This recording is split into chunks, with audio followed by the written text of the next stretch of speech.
DRG Kids। कहानी परी का जादुई कटोरा। शहर के बीचों बीच एक घर हुआ करता था जिसमें दो बहनें रहती थी जिनका नाम था गीता और माला। माला बड़ी थी और बहुत समझदार थी, लेकिन उतनी ही घमंडी भी थी। उसे लगता था कि उससे समझदार कोई नहीं, लेकिन गीता दिल की बहुत अच्छी और प्यारी थी, सबसे अच्छे से पेश आती थी। दोनों बहनों के स्वभाव में अंतर होने की वजह से दोनों में हमेशा नोक-झोंक होती रहती थी। माला और गीता बहुत ही करीब थी, उनकी देख रेख करने वाला कोई नहीं था। कई दिनों तक तो उन्हें खाना भी नसीब नहीं होता था। एक दिन गीता बैठकर खिड़की से बाहर मौसम को देख रही थी जब उसके पेट में जोर से गुड़गुड़ की आवाज आने लगी। मुझे बहुत भूख लगी है, कई दिनों से कुछ ढंग का खाया भी नहीं और अब तो घर में भी कुछ खाने को नहीं है। शायद अगर बाहर टहलने के लिए चली जाऊं तो भूख के बारे में भूल जाऊंगी। और फिर गीता टहलने के लिए निकल गई। टहलते टहलते वो एक बागीचे के पास पहुंच गई। उसके हाथ में बस पानी की एक बोतल थी। वो काफी देर तक टहल रही थी, लेकिन काफी थक भी गई थी, इसीलिए उसने रुककर थोड़ा आराम करने का सोचा। बाप रे, मैं तो बहुत थक गई और प्यास भी बहुत लगी है, थोड़ा पानी पी लेती हूँ। तभी काले कपड़ों में एक बूढ़ी औरत गीता की तरफ चलकर आ रही थी। वो बूढ़ी औरत दिखने में काफी डरावनी थी। उसे देखकर गीता को भागने का मन किया, पर वो वहीं रुकी रही।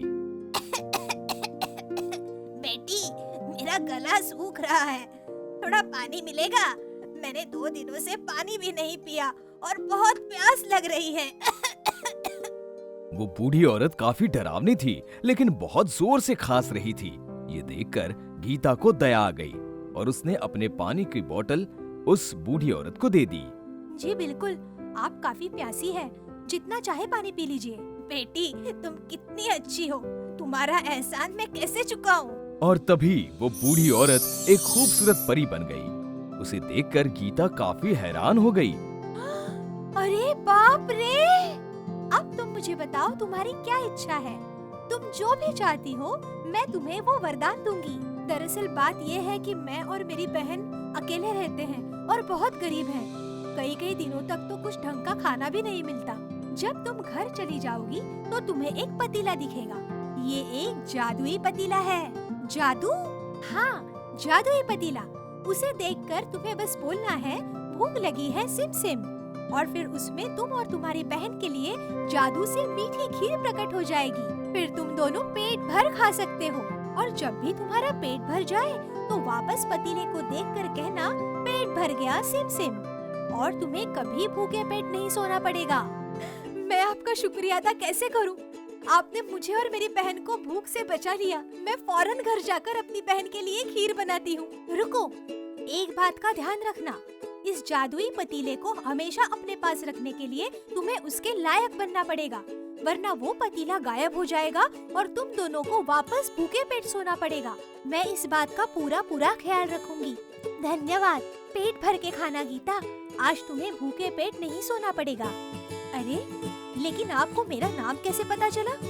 अरे, कहाँ चली गई? वो परी वहाँ से गायब हो चुकी थी और दूर दूर तक नहीं दिखी। गीता थक हार कर वापस घर चली गई। घर पहुँचते ही गीता को रसोई घर में वो पतीला दिखा। माला उस पतीले को देखकर काफी हैरान थी। गीता, क्या ये पतीला तुम लाई हो? जी दीदी, मैं ही लेकर आई हूँ। अच्छा है ना? अच्छा तो तब होगा जब इसमें कुछ खाने को होगा। दीदी, आपको सुनकर खुशी होगी कि ये एक जादुई पतीला है और हमें अब कभी भी भूखे पेट नहीं सोना पड़ेगा। मेरी प्यारी बहन, लगता है कि भूख के कारण तुम्हारी अकल पर भी ताला लग गया है। ये कैसे मुमकिन है? मैं दिखाती हूँ। गीता ने आंखें बंद करके उस परी को याद किया। पतीला गर्मा गर्म मीठी खीर से भर गया।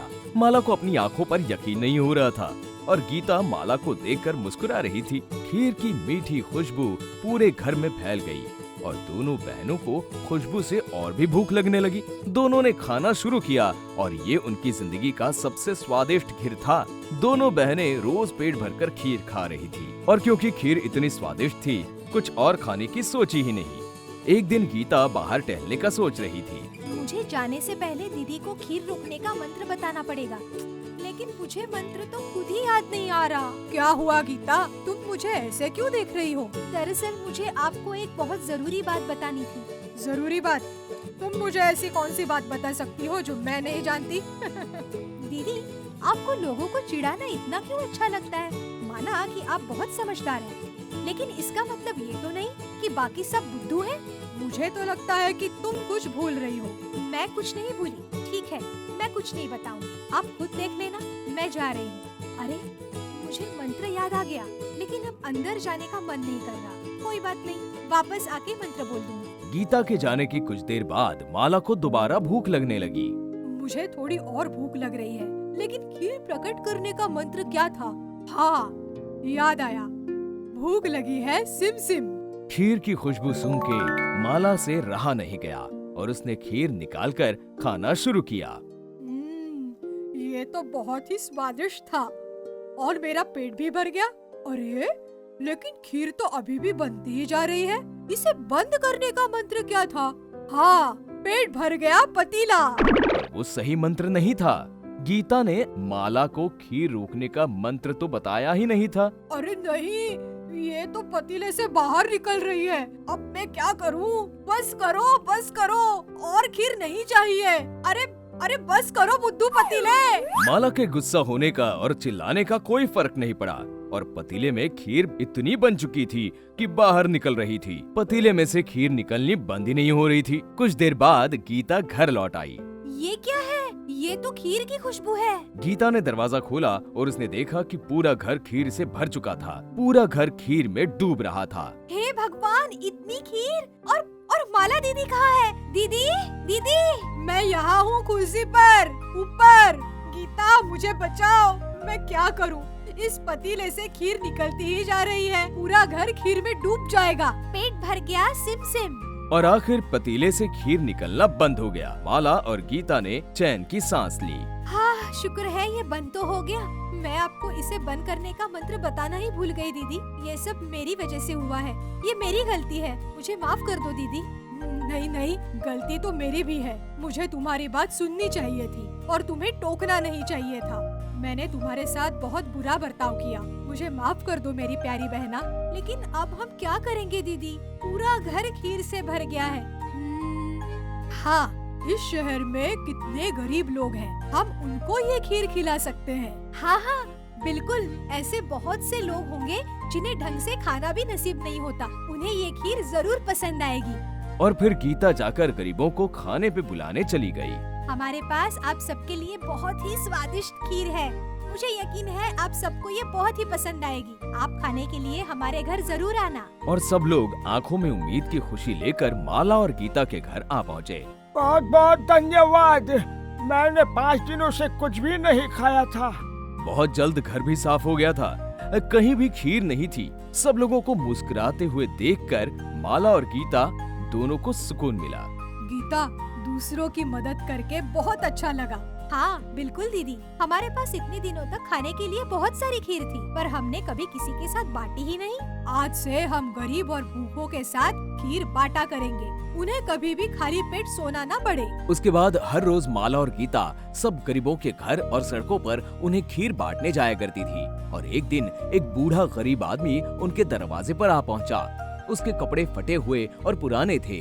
वो बहुत ही थका और भूखा लग रहा था। प्यारे बच्चियों, क्या आप लोग दया करके मुझे अपना वो जादुई पतीला दे सकती हो? मैं बहुत दूर से आया हूँ और मेरे पोते पोती बहुत बीमार हैं। मेरे पास उन्हें खिलाने के लिए कुछ भी नहीं है। क्या मैं इसे अपने साथ घर ले जा सकता हूँ? अब क्या करें दीदी? अगर ये पतीला इन्हें दे दिया तो हमें फिर से भूखे रहना पड़ेगा। कोई बात नहीं, हमारे पास तो अभी खाने के लिए काफी है और उन बच्चों को इसकी हमसे ज्यादा जरूरत है। आप ये पतीला ले जाइए और अपने परिवार को पेट भर खाना खिलाइए। मैं उम्मीद करती हूँ आपके पोते और पोती जल्द ही ठीक हो जाएंगे। और ये सुनने के बाद वो बूढ़ा आदमी परी में बदल गया। वो परी भेष बदलकर माला और गीता की परीक्षा लेने आई थी। अरे आप! मैं तुम लोगों से बहुत खुश हूँ। तुमने अपने अलावा दूसरों को मदद करना भी सीख लिया। ये पतीला अब हमेशा तुम दोनों के साथ रहेगा। और उस दिन के बाद हर रोज माला और गीता गरीब और भूखों को खीर खिलाती थी।